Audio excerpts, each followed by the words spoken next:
So the hit mobile game Dragon Ball Z Dokkan Battle has been up and running for more than a decade now, and as you would guess, the game changed a lot throughout the years. So let me take you on a nostalgic trip to the past with some fun facts and anecdotes about the early days of Dokkan. We'll start with some simple facts. The first version of the Friend Summon banner didn't even have Hercule status. Actually, it didn't even have an SR character. The banner only featured R characters. And if you're wondering which one was the best, it was probably Piccolo because of a bug that we'll come back to later in this video. Originally, the Baba Shop had a reset time of 24 hours, which was changed to 30 minutes in some update that I couldn't find, but I think it was around the first year anniversary. Still on the Baba Shop, there was a point in time when the monotype Baba Shop units had a cost of 100k Baba points, which is just as bad as it sounds, if not worse, because Baba points were way harder to get at the time. Also, if you ever wondered what kind of cards people were rerolling for when the game first released, well, word got out pretty fast at the time that the best card to reroll for was actually SR First Form Frieza. He had a decent leader skill, 15% attack to all types, his super attack effect lowered the enemy's attack,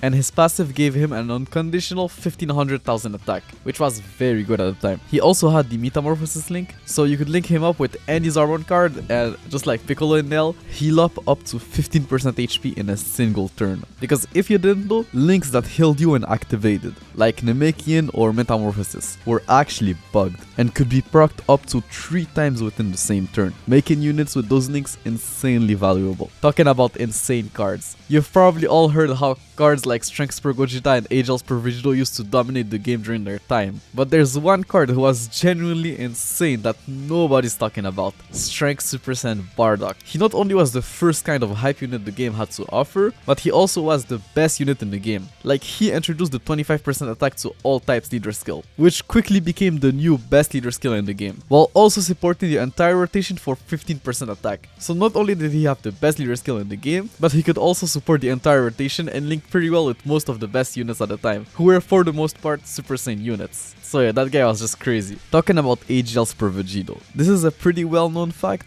but his best partner used to be R. Oceanus Shenron, since she was AGL, sealed on Super, and shared the shock and speed link with him. I don't think I need to explain further why they were good together, they just dominated Dokkan events at the time, turning some of the hardest events like Strength Broly's one into like a complete joke. Because yes, Broly's Dokkan event stage was one of the hardest events the game has known, like ever. It introduced a pay-to-win mechanic called Rampage, an ability that could only be disabled using one of the new characters that came alongside Broly. That event was legit almost impossible to beat without stuns, and Broly was just so tanky it was ridiculous. He also hit pretty damn hard since defense leader skills were not meta. Fun fact about Rampage, but that ability is basically just a ton of additional defense given to Broly. So people found out that you could just use characters that lower defense to bypass it. One of the best characters to bring into Broly's original Dokkan event was Tech SR Goldo, since he lowered all enemies' defense to 0 for 3 turns after being attacked. Like, he pretty much completely removed Broly's Rampage and more. Like, it was just insane. Thanks to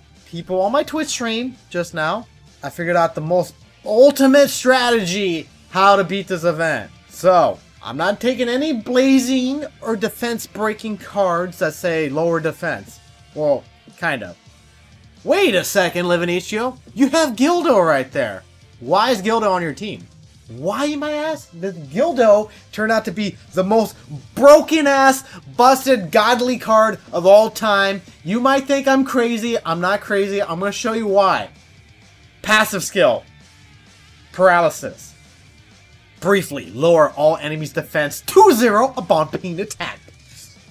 Holy crap. You don't understand how ridiculous that is. As a matter of fact, that passive was so good that SR Goldo could be used on any Dokkan event stage that required you to use a specific set of characters, since you could simply just bypass the special defenses they had. That's crazy. Another fun fact about Dokkan events, did you know that they used to have a stamina cost of 40 for the super difficulty and 50 for the super 3 difficulty? Like, they were extremely expensive. Like, most people's stamina bars were barely breaking the 100 stamina mark, so you can guess that that just made Strength Broly's Dokkan event even worse. Going a little further back, did you know that people summoned for the first Strength Super Saiyan Trunks mainly because he was the closest thing the game had to a Broly? Trunks. So we got Super Trunks, the buff Trunks, the Broly looking Trunks.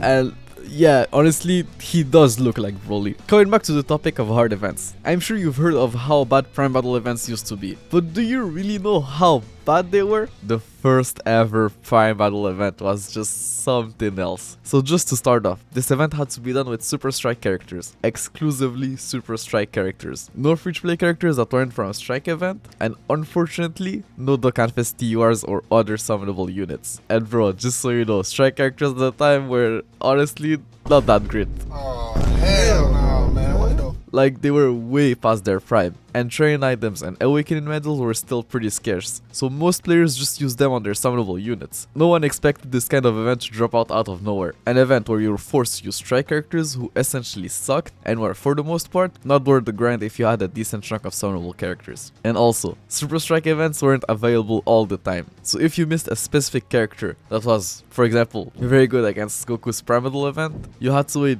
God knows how long to be able to farm it again. And bro, you had a 1% chance of dropping Goku. 1%. I guess like you were guaranteed one copy on your first run, but good luck farming more after that. That third stage, it costed 50 stamina at the time, which, like I said earlier, was pretty much half of your stamina bar if you had like a decent level. And the event was just way too difficult when you take into account the number of times the stage had to be run. You were getting 5 medals most of the time, and you needed 777 medals to awaken Goku into an LR. So this meant you had to run the stage at least 100 times. And that's if you had decent RNG and also, you know, just didn't die in the event. So realistically, it was more like 200 times. So let me break it down for you. You could realistically only run the event about 4 to 6 times a day because of the stamina cost. You had to run the event around 200 times, with each run lasting about 10 to 20 minutes. So if we do the math, that's about 40 minutes to 2 hours of grind every single day for like at least a month or two. For like what? Sure, LR Goku was phenomenal, but was he really like that good to justify that grind? Honestly, I don't know. But what I do know is that there was a time when strike characters were some of the best units in the game. They were actually must farms because of their leader skills and the fact that you could easily farm their super attacks. Something that wasn't possible for 99% of the cards in the game at the time. Elder Kais didn't exist, and SSR as a whole were almost as rare as LR nowadays. Also, strike events used to have a team cost limit of 100, making units with low team cost essential at the time. But funnily enough, Strength Gogeta was so broken on release that you could generally just run him alongside another Gogeta friend and just breeze through most strike event stages like they were nothing, with 5 Cybermen on your team. As a matter of fact, team cost was such like a valuable thing at the time that the 2 first April Fool cards exclusively had value just for that reason. Now for this one, I'm not sure if this is true or not, but apparently Strength's percent Vegeta's Dokkan event used to have weird sounds. Just take a look at that. It's probably just Bumble, right? Well, well, at least I hope so, because otherwise that's just weird and creepy, or worse. Fun fact, but AGL Kid Boo's team was the first team ever in the history of the game to be able to break 100k HP, which was obviously insane at the time. Crazy to think that we're now able to break the 1 million HP mark with a 10th year anniversary power creep. Another fun fact, before guaranteed SSRs, Dokkan experimented with different types of payday systems, with one of them being a guaranteed new character per multi-summon. This sounds good on paper, but actually sucked in reality, since a new character could be anything ranging from an R to an SR, and stones were so limited that the chances of you having every R and SR characters in the game were pretty much non-existent, unless you were like a well or had been playing since like day one. I'm sure you've already heard how the mono 70% type leaders used to be called God's leaders, but do you know why? It's because they were just so good at the time. I have a whole series where I explained everything in detail. But if I had to summarize it, it's simply because the game went from only key leaders with Gogeta to a 70% buff to all stats. This was for sure the biggest power creep jump in the history of the game, even bigger than Gogeta's first appearance, or the 7th year anniversary Great Reset. Like, leader skills went from only giving 3 key and a flat stat buff of 3000 attack to 3 key and 70% to all stats. It's pretty much like if the 10th year anniversary new leader skills give 270% HP attack and defense to a specific type. Monotype teams would have like instantly became the new meta, which is exactly what happened at the time. Talking about the gods leaders, the mono 100% type leaders were called demigods, because sure, they had bigger stats buffs than the gods leaders, but they didn't give key, which was and still is very important, hence why they were only seen as half as good as god leaders. So that's why they were called demigods. As for the neo gods, well, they this one is pretty self-explanatory. They were better god leaders, hence why they were called Neo-God leaders. And if you didn't know, Neo means new or revived form of. So yeah, it makes sense. Dokkan used to have a lot of Vegito units back in the early days. Like they literally did a dual Dokkan Fest of Rose and Vegito Blue 2 years in a row around the same time near the end of the year. Some people may think it's because Vegito Blue is some sort of money printing glitch for Bandai, which could be the case, but what if I told you that the producer of Dokkan used to be Toshi and that his favorite character was literally Vegito Blue? He said it himself in an interview back in 2017. Definitely my current favorite character would be Vegito Blue from the new Dragon Ball Super series.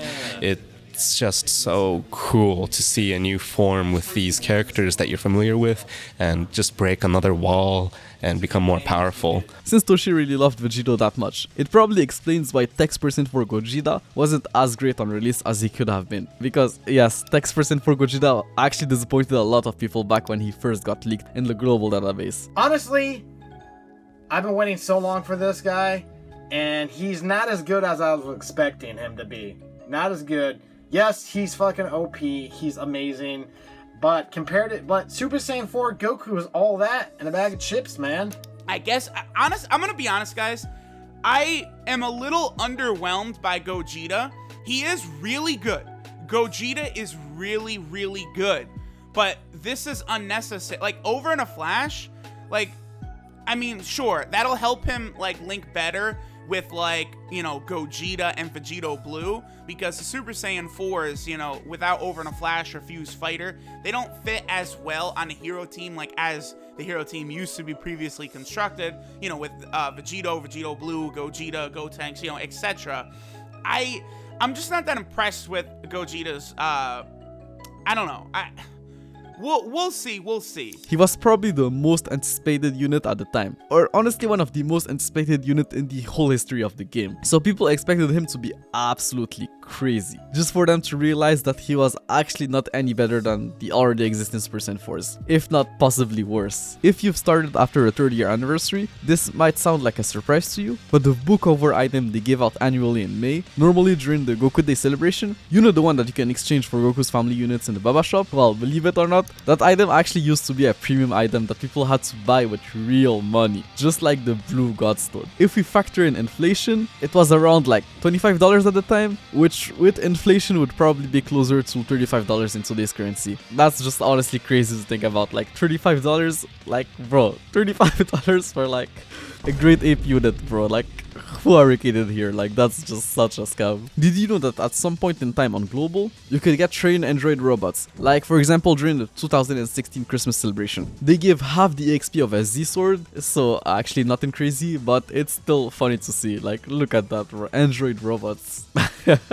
Just so weird, bro, to see that in game. This is actually a good one, and something that I only found out because Anoji reached out to me on Twitter. Shout out to him. But apparently, back in the day, the community used to speculate which character was coming next using the link tab in game. Just look at this. This was a Reddit post made back in October 2015. But the first ever Super Sentry Goku came to Global in December 2015. So yeah, by pressing on a link, Global players could see in advance which GP cards were already in the game files, so they knew which one had the highest chance of coming next. Another cool fact about that guy is that they changed his title from Intergalactic Punch in Power to the Power to Shake the Universe, shortly after his release on Global. Another fact about Global. On release, the devs cared so little about Global players that they didn't even keep track of the release dates of characters, even though we know, thanks to the internet and goats like Live in Ichigo, that Strength Per Century Goku released on December 14, 2015 on Global. But in the game files, he doesn't even have a release date. It's just marked as prior to October 2015, which is factually false. Like,